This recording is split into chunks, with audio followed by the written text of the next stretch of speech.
Are you a wealthy Batman fan who has a thing for collecting movie memorabilia? If so, then we have the car for you, the 1989 Batmobile from the Tim Burton films Batman and Batman Returns. This all-electric Batmobile is currently listed on consignment by Classic Auto Mall for a cool $1.5 million.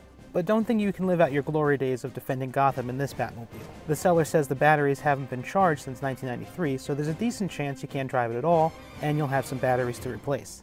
Classic Auto Mall claims they didn't even drive the car due to the problematic batteries, and didn't want to risk a failure or fire. If they did work, the electric powertrain is powerful enough to go 25 or maybe 30 miles per hour. Like the McLaren F1, the Batmobile is rear-wheel drive and seats 3. But unlike the F1, the Batmobile also comes with a flamethrower that is allegedly still functional. This Batmobile wasn't just a movie car either. It was moved to New Jersey Six Flags after filming, where it was used for the Batman ride. It was later bought by the current owner, making it an almost one-owner car. Considering the price and likely inoperability of this Batmobile, it's hard to imagine too many people will be itching to add it to their collection. But if you're one of the few who are, this might be your only opportunity to own an actual Batmobile.